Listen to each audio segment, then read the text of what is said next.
At SXM, we're taking travel and tourism to new heights. Here we boast spacious check-in areas, 10 passport control points, comfortable departure lounges, and an exciting new airport mall. Finally, there's an airport in the Caribbean that takes your travel plans as seriously as you do. Princess Juliana International Airport. The experience will move you.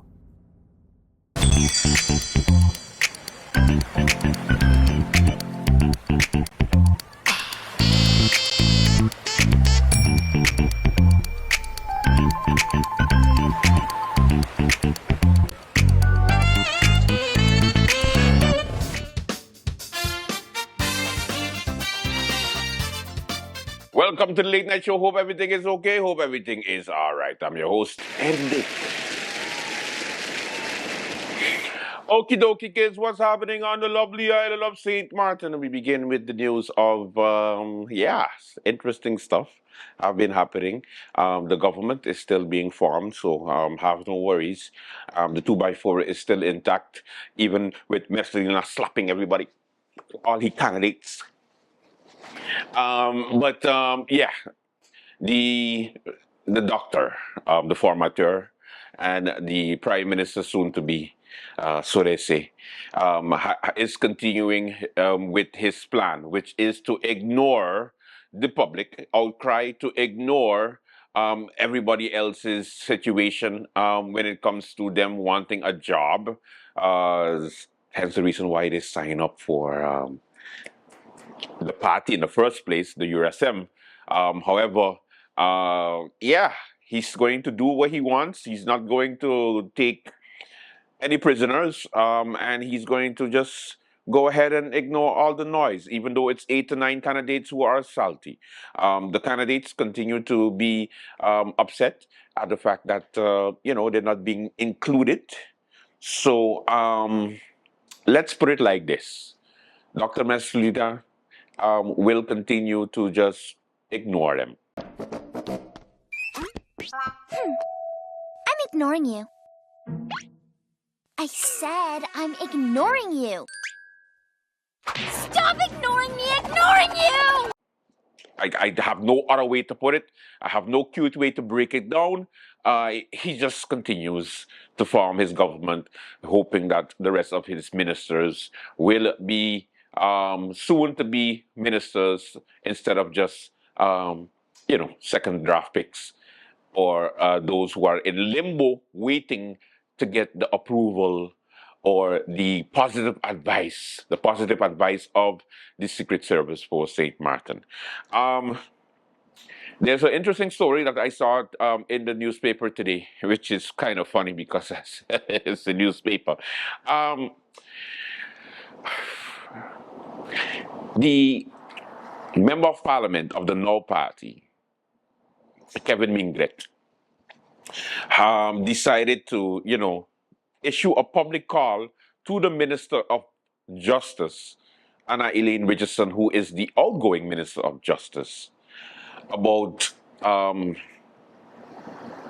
humanitarian situation with Haitians in St. Martin. In other words, he wants the minister, who is not his minister, it's a National Alliance minister who is outgoing, to have mercy on Haitians in St. Martin and don't deport them back to Haiti if they are here illegally because of the big situation that is happening in Haiti.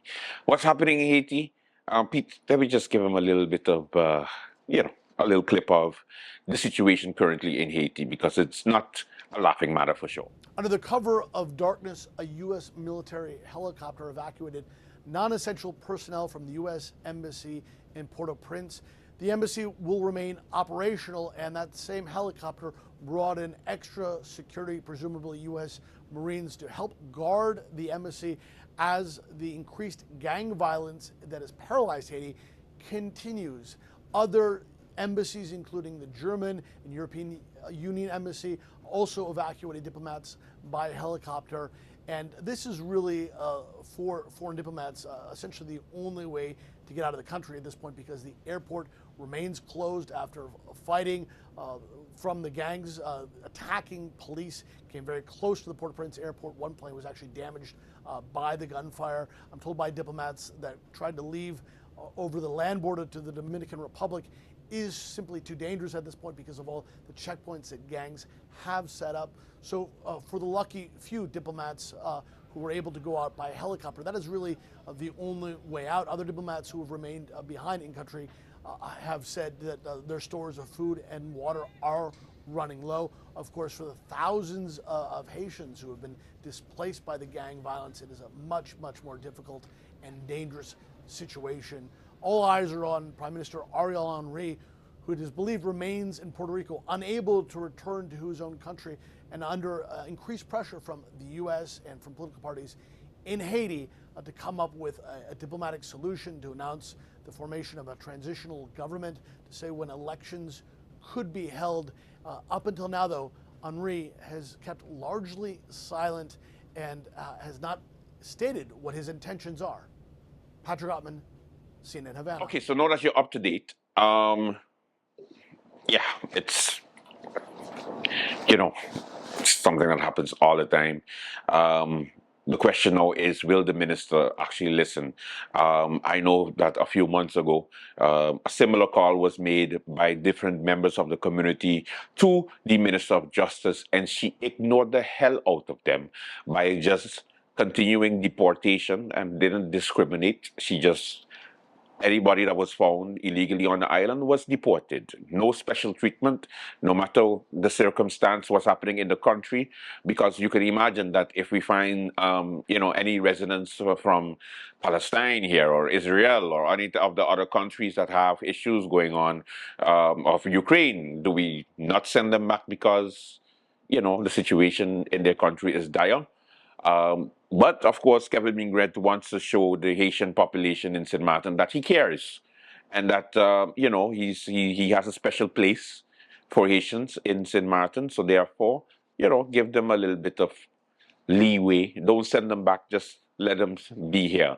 I know for sure that the Dutch think they made a statement. The king, for sure, made a statement, and of course, Wilders, who is the big highest vote getter there in the Netherlands, I believe his words and the king, for the first time ever, was the same, which was just one word in Dutch. And maybe anybody who does not understand Dutch can Google it, put it in Google Translate.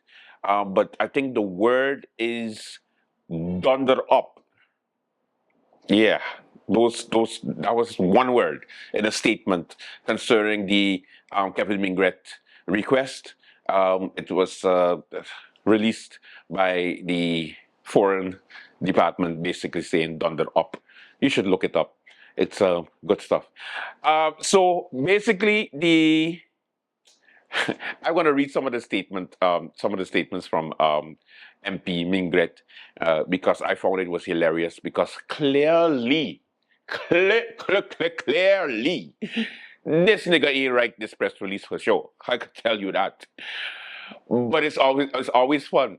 So let me put up a picture of him, Pete, and let us go ahead and read his press release in the Daily Herald today. So of course he didn't send it to me, because if he did, I would make fun of it. But it's in the paper anyway, so we can find it. Come on now. All right. The statement goes as follows. Minget wants humanitarian consideration for undocumented Haitians, Rights Minister. Okay, listen to this. Nation Opportunity Wealth now Member of Parliament Kevin Minget has written to caretaker Minister of Justice Anna Richardson on what he referred to as pressing concerns of the Haitian community in St. Martin with the deepening crisis in their homeland. The MP would like humanitarian consideration for undocumented Haitians living in St. Martin, and amongst other things, asked whether the minister considered putting a temporary moratorium in place on deportations of Haitians. Against the backdrop of escalating unrest and significant prison break involving around 4,000 inmates in Haiti, Minget highlighted that he said was the critical situation faced by the Haitian community, drawing attention to what he referred to as the potential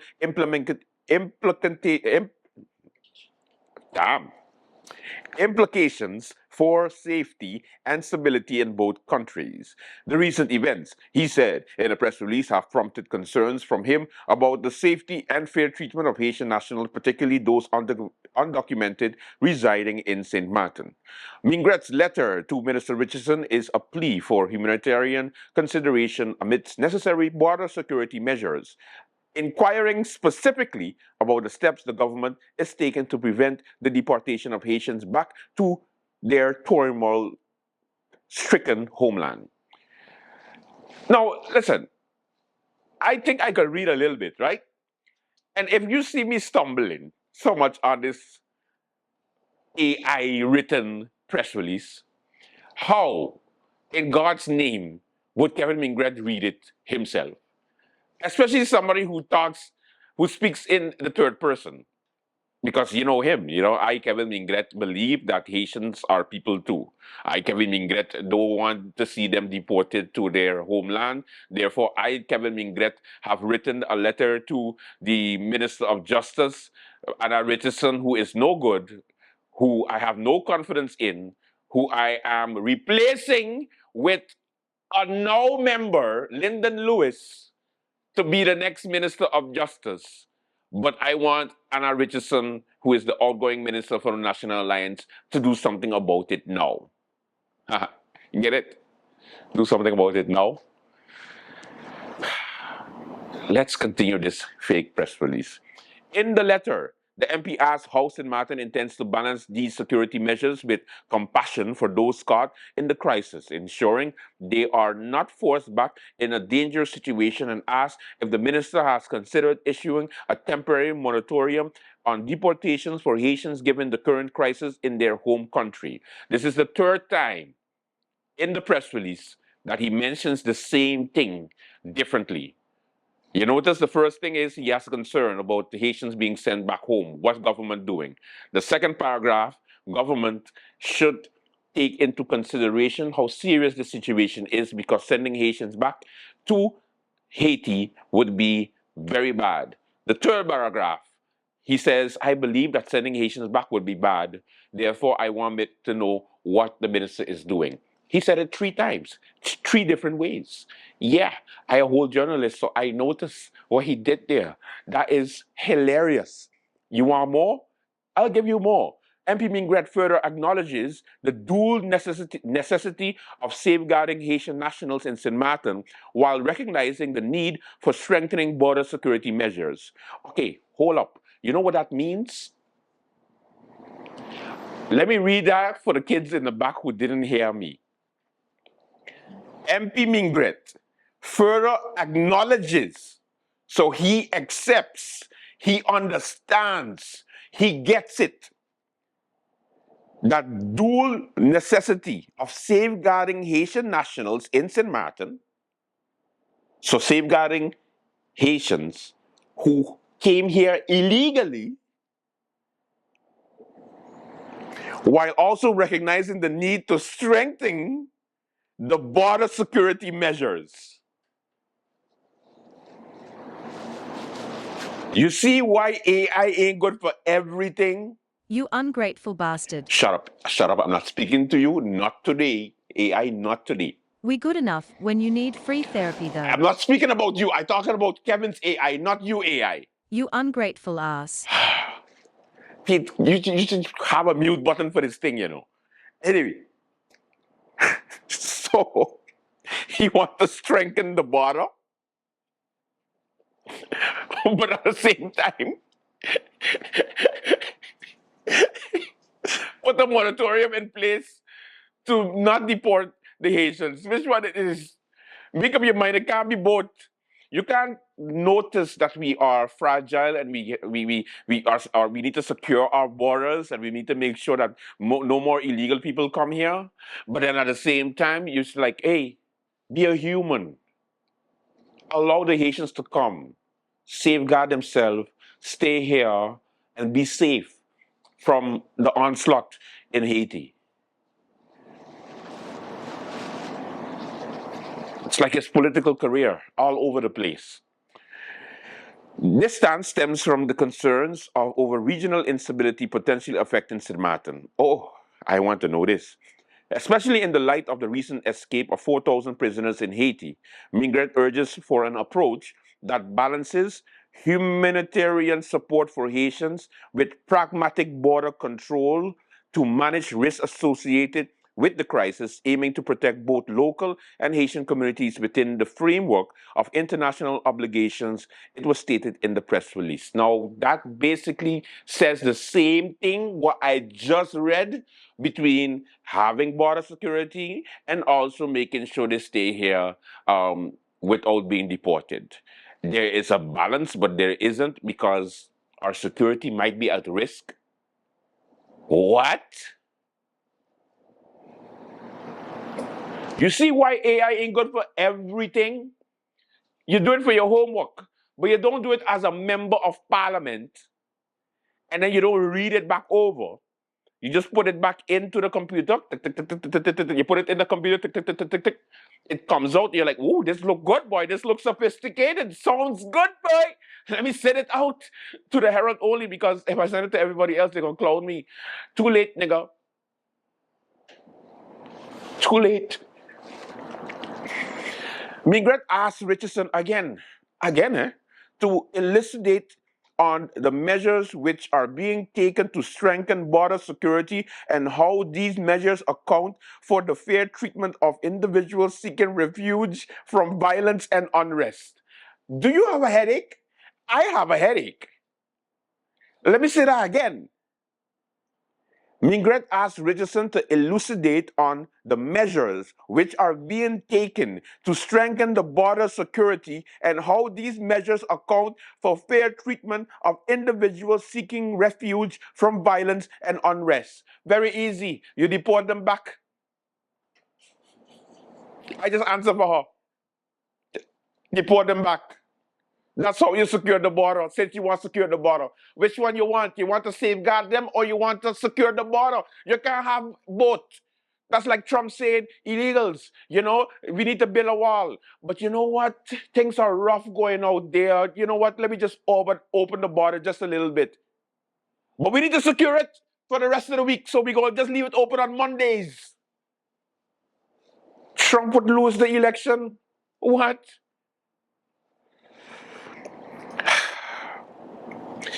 He also questioned the asylum procedures, considering that St. Martin's limited resources and size and how it is coordinating with the United Nations High Commissioner for Refugees to accommodate those seeking refuge.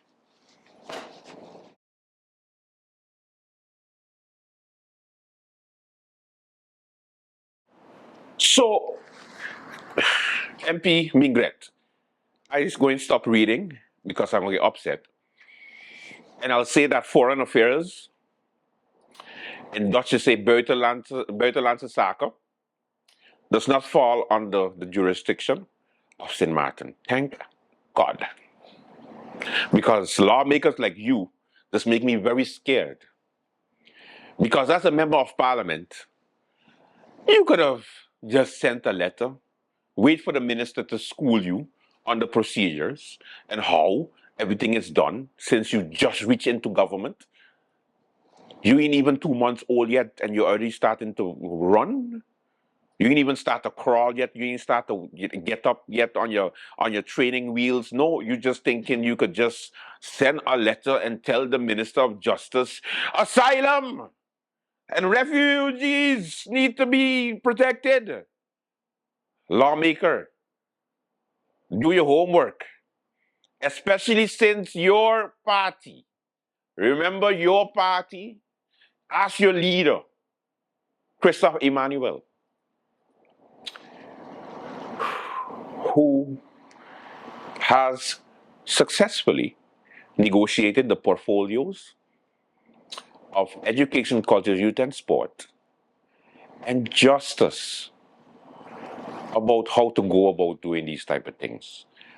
Or, let me see, maybe you just wait until your Minister of Justice come in, and then or you decide as a party what the procedures or what the vision of the party is when it comes to refugees and asylum seekers and all of those good stuff. But in the meantime, the Dutch has the responsibility for foreign affairs fully. We have a little department here and there, for protocol and things like that. Small little things. But it ain't like we can just issue passports. Thank God. It ain't like we can just decide who can go, who can stay. In essence, yes. But is it the right thing to do? Will the Dutch frown upon us and say, ben je gek? Hell yes. Because St. Martin is already in a rocky, shaky situation when it comes to its immigration policies. Most of the time, we don't do our job when it comes to deporting persons who need to be deported because the way the immigration set up, the way the police set up, they're not together anymore. So therefore, police does policing and immigration just stays by the border. Let's see who passes. Let's see who comes and try to check and try to see if they can get somebody illegally there. Immigration doesn't do any patrols. They don't go out and looking for illegals. So therefore, even if you call the immigration department and say, hey, I just saw a whole group of Mexicans. They're not supposed to be here. Can you send someone? They'll tell you, okay, let's wait until they go to the airport or go by the harbor or to go by somewhere by where we have authority, and then we shall get them there. So maybe we should make the immigration policies a bit better, lawmaker, instead of you trying to get Haitian points. Because that's all what it is. And also, just a quick disclaimer, Haitians, I don't have no problem with you being here. Don't send me to the cocoa field. Welcome to the Late Night Show. We have a good one for you. Let's begin.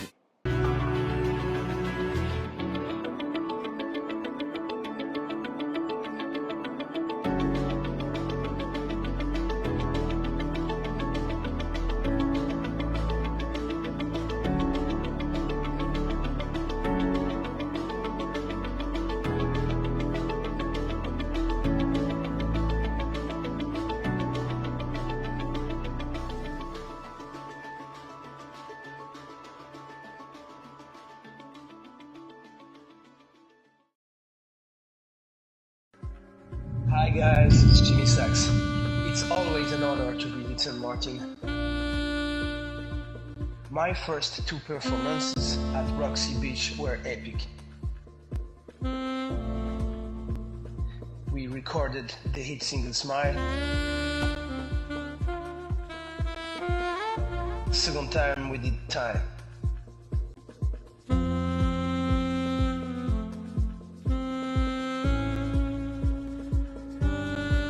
My third and final performance will be on March 23. St. Martin, I promise you, you don't want to miss this one. See you on March 23 at Roxy Beach. All the best, Jimmy Sachs.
Hi,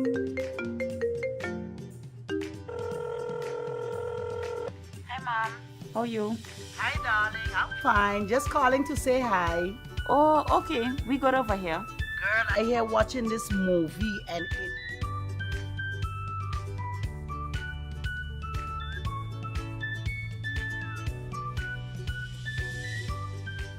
But, Mom, you finished all your minutes yet?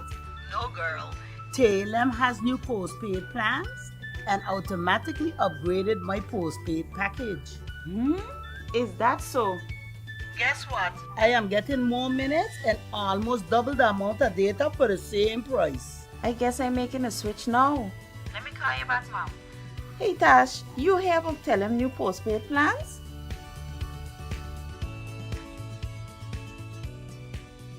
Alrighty then. Also today on the show we have some highlights of the second batch of signing by the Minister of Justice Anna Elaine Richardson, which on Monday morning she invited some members of the Justice Corps to the Government Administration Building, where she signed and gave and delivered her promised decrees that were finally in the hands of these wonderful justice workers who've been waiting about 13 years for their proof of their function, an official decree by the Minister of Justice, the governor, co-signed. So it is a signed, sealed, delivered. So now they have it in their hand, and they can officially ask for their chiching money.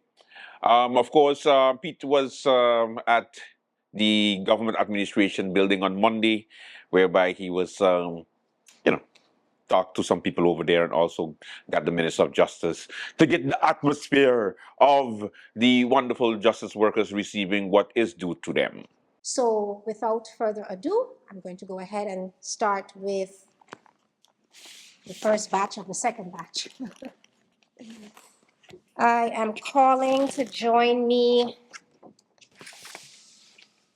Taro, Marley,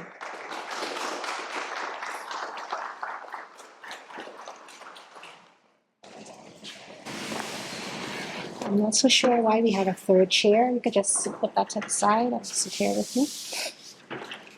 As you can see, it says non-specified, governor, your name, all your information, the governor signed it, and it also speaks about the number of days you have to bezoar if you wish to. Okay, so I'm co-signing with you, with the governor. Today is the 11th. Your salary? Yes, if you have any objections, you can bring it up. Okay, let's take up the picture.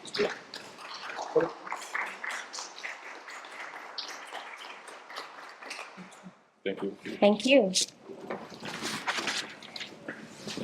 The next person that I'm asking to join me is Cornelius Henderson.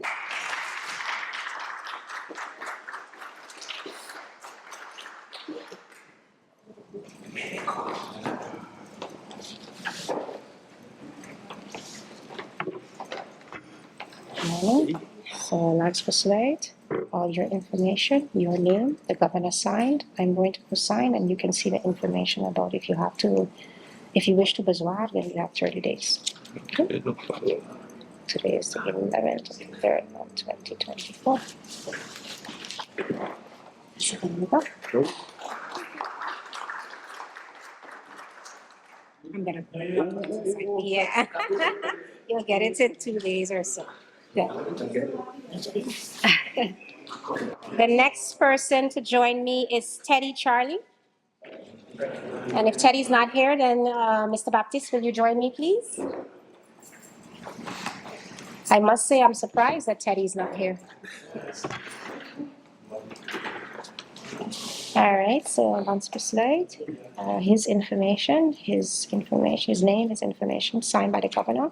He has 30 days to bezoar if he wishes to. And then I'm signing here. Today is the 11th of the 3rd month, 2024. Yeah? Good. You can take a quick picture.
All right, so a round of applause to you because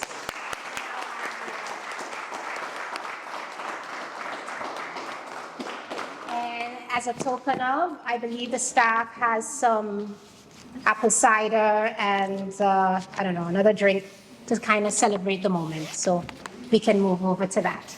Yes, thank you everyone. Congratulations.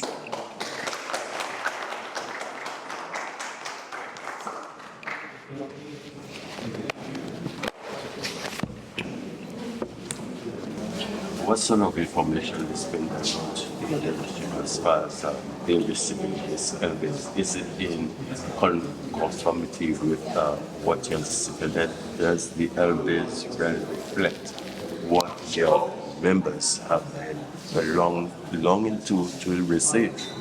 Okay, that is the next step that our members will take. They have 30 days that can appeal. So we as the union is waiting when they receive the LA in their hands and will check everything. If they necessarily need the union to have them, we always want to have to see what is on the LA is correct and that they can sign for the appeal. But so far, most of them is glad for what they see. But still, we assure to them that listen, please look to into the LA and look if everything is correct because as soon as the 30 day pass, they will lose the right. So they have been conscientized by the union to do it, and I think most of them will look into it and for sure make good use of the 30 days for the appealing. Any indication coming forth as to whether or not any of the membership will be appealing? Of course, we'll get 2 or 3 of them because from the initials, they stated already that what they get in the first letter they get, they're not according to it. So, of course, you will get some of them who will appeal. Thank you. You're welcome. Look at me. 3, 2, 1. Okay, so and that was also the union, one of the union leader of the AMFO, the president of the AMFO. They are speaking to PJ82 and also late night about the situation. What's up? What's going on? It's coming to come. 700 plus degrees have to be finalized for all justice workers. We down to about, I don't know, about 40 or less, 40 or less. We have to start somewhere. We get in there. Yeah? All right. Flashback time. Let's go to a flashback. It's a good one. Flashback. The late night show with Savage Grace. Listen to me. Listen to me. I love St. Martin. And I love St. Martin more than you, and even more than Savage Chris. Don't you ever pretend as if you so love my country more than me. It could never ever happen. Never. This is all I have. This is all I have. I don't have nothing else nowhere. Nothing else nowhere. So when you get up in a press briefing and you talk about how members of parliament doing this and doing that and putting the country in jeopardy and doing this, absolutely. Look, listen, stop it. No, don't do it. It's unbecoming. This is my country. All my children are born here. Wife, girlfriend, side chick, this chick, all of them, every one of them from here. All. Okay, you're right. You win. All. Let me continue my cranberry and black label. I'm sorry. I apologize. You win, sir. You win, good sir. You are the winner. All right. So today on the Late Night Show, allow me to give you highlights of the Tuesdays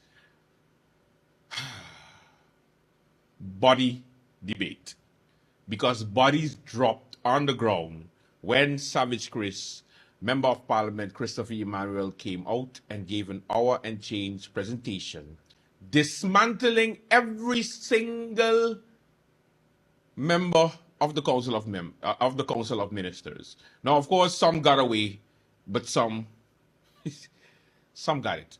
All. Now, some are even calling the presentation of Christopher Emmanuel the most historic, epic debodiment, if that's a word, of savagery at its best during the parliamentary meeting. Now, some say it's a little bit too much for their stomach. It was overdone. He should have more respect. Some are saying, yes, say it as you can. I'm saying, I want more, Chris. I want more. It was so good. Time for your Savage Chris highlight. Get ready. Sit back. Savage Chris! You are telling me, and you're telling the honorable members of parliament, and you are telling the general public that the World Bank, for crying out loud, minister, that the World Bank is coming into St. Martin to do fire suppression on the landfill? That's it?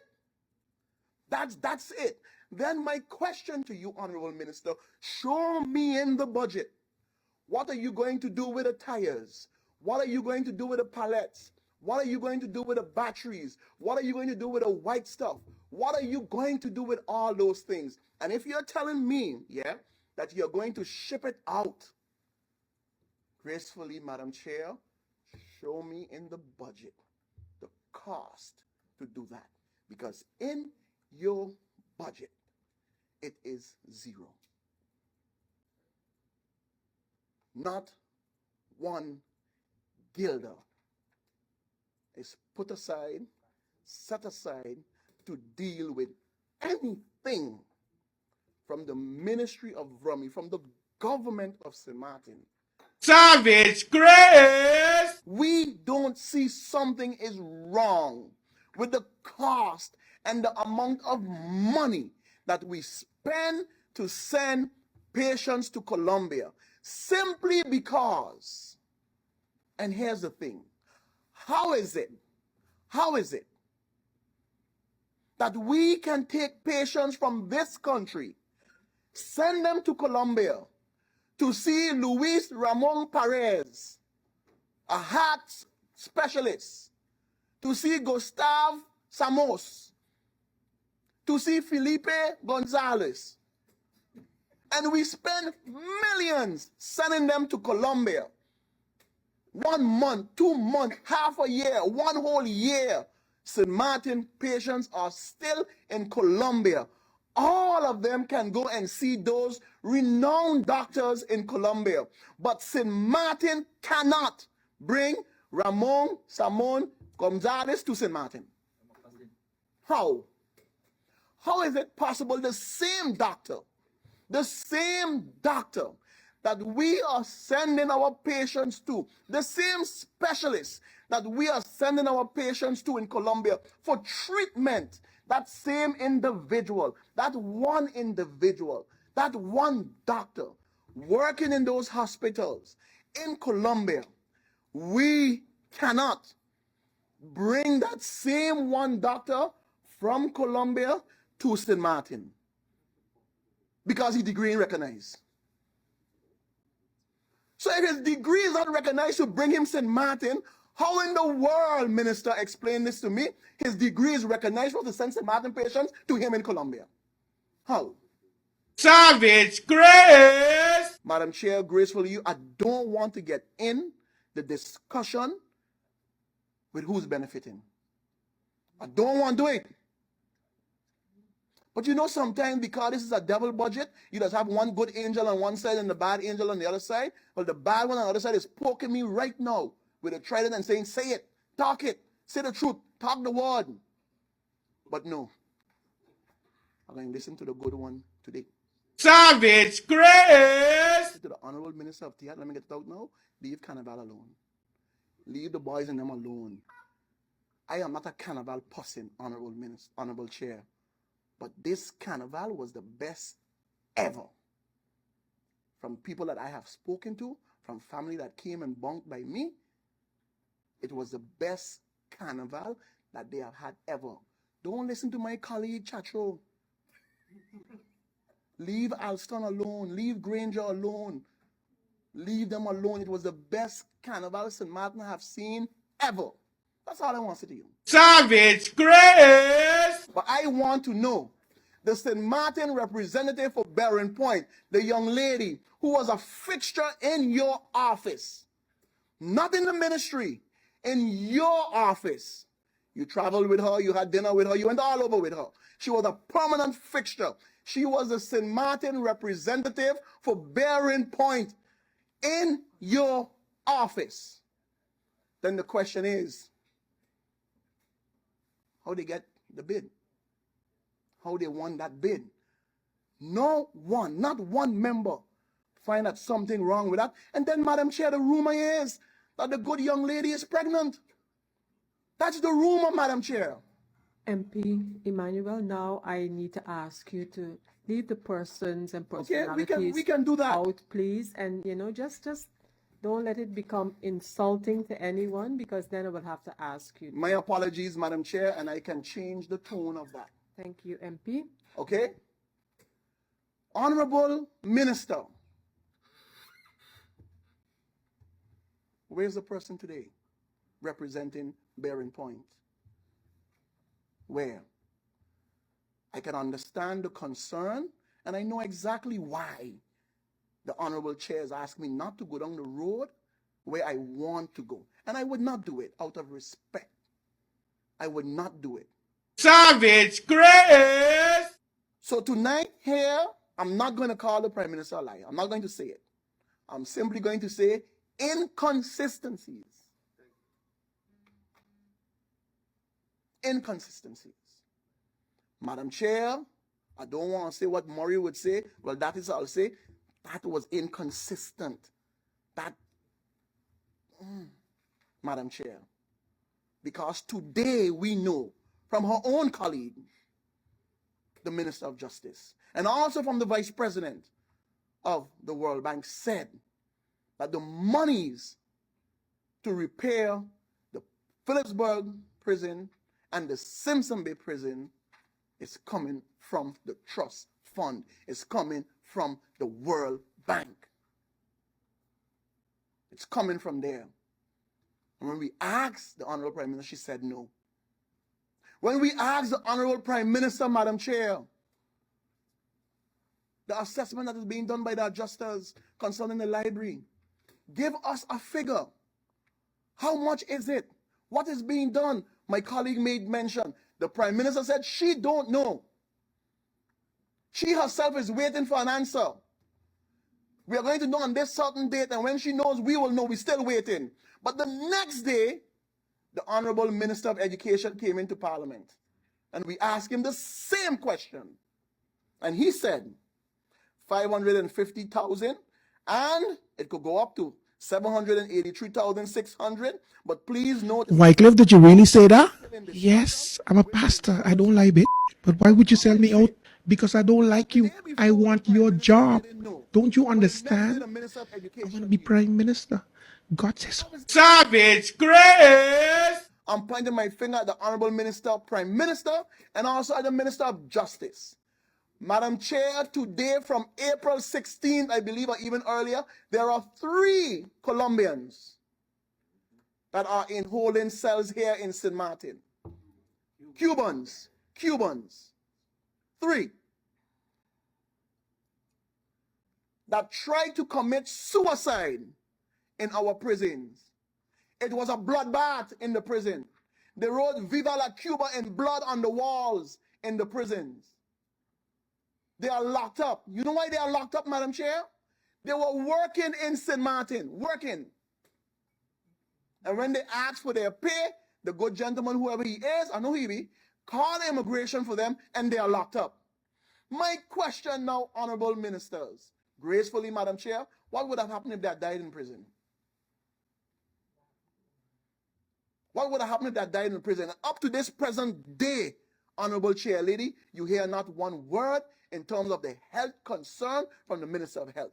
You heard not one word in terms of the international community and the human rights of these prisoners from the Prime Minister. Up to this present day, you hear nothing about the conditions of the one lady and the 2 gentlemen in the prison of these Cubans from the Minister of Justice. Not one word. But we are holding them because they're illegal in the country. But crying out loud, Madam Chair, every Colombian walking on St. Martin is illegal in this country, but yet they are free. Venezuelans. But yet they are free. Every Venezuelans. But yet they are free to walk about in this country because of whatever amnesty there is based on their current situation. 1 minute, oh my goodness. But they are free. Now, what did it have to do with the 2019 budget? Absolutely nothing. But it was entertaining and it filled my entire opening of the show. So, thank you so much, Chris. And keep the good work going because I enjoyed my service, Chris. So, Mr. Brown segment, number 1. Number 2, Savage Grace. Now, the other members of Parliament also have to present today in Parliament. And the hard part about following after Christopher Emmanuel is that you have to try to upstage him and try to make sense. You see, Chris gets away with a lot of those things because he's known for being a bulldog. He's known for being somebody who's, you know, a little bit aggressive. And sometimes he says things that gets him in trouble, but he doesn't care because he's not there to deal with anybody's feelings. He's there to tell you how it is, how he sees it, and what he expects from you. So, the other members of Parliament have a very hard time in the second round, in the upcoming second round, of what to do exactly because you have to try to top off Savage Chris, and it's impossible. All right? So, what's going to happen right now is that I want to give the members of Parliament some suggestions as to what to say in Parliament to get more coverage of their presentation. Number 1. You have to say something that is completely outrageous so that it can start trending and people can start to make memes out of it. So say something like, I don't wear jockeys during presentations, but I pay attention. Makes you go like, what? Ladies in Parliament, say something like, when I cross the stoplight, I notice the stoplight wasn't there. But is the stoplight really there or is it just in our head? You notice? Yeah? So think about something that is completely ridiculous, like say peanut butter, watermelon, and also marshmallows is good on camping trips, but I've never been camping. You see, you're like, whoa, viral. Did you hear what this MP just said? It's a win-win. I must say, I feel for the ministers who have to sit there and be insulted all day for a couple of days. That's basically my favorite part of budget meetings, because most of the time the ministers have like a big mouth during the year. And they like, oh, members of parliament should do this and members of parliament should do that. And then when you're in front of members of parliament, you like, well, why are you so hard on me? Fred York, start it. Leave me Michael,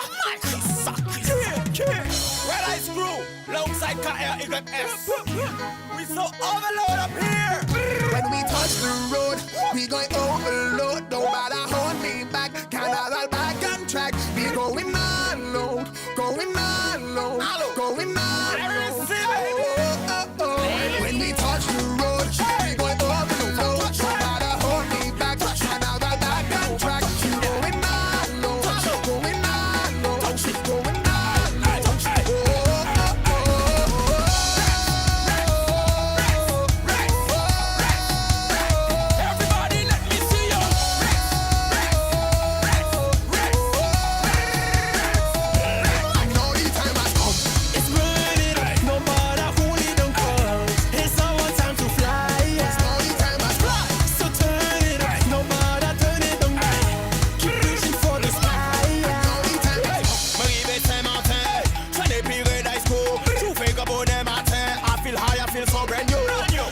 Full of vibes, sexy girl them can wine.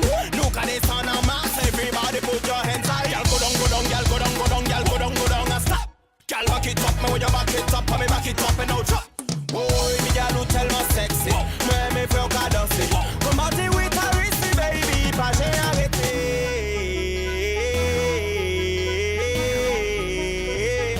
Pas j'ai arrêté.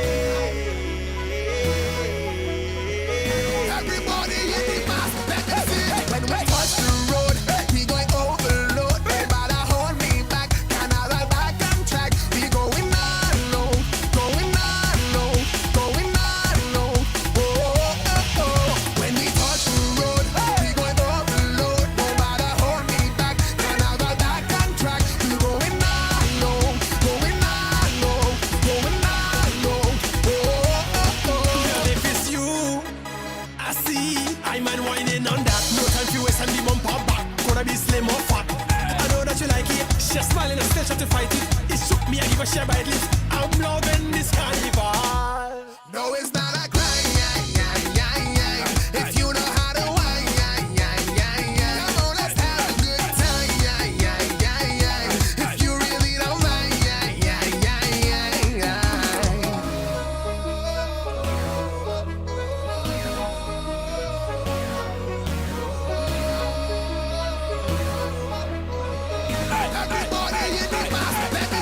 when we touch the road, we going overload. No matter hold me back, Canada back on track. We going on low, going on low, going on low.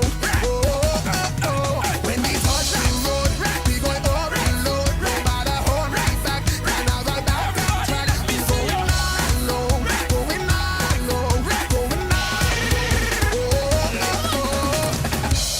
Chris from St. Martin, Guada, Madina, Guyana, France. We overload. RC baby. That is it for the late night show. Thank you so much for watching. Until tomorrow, do have a safe and pleasant one. Bye bye.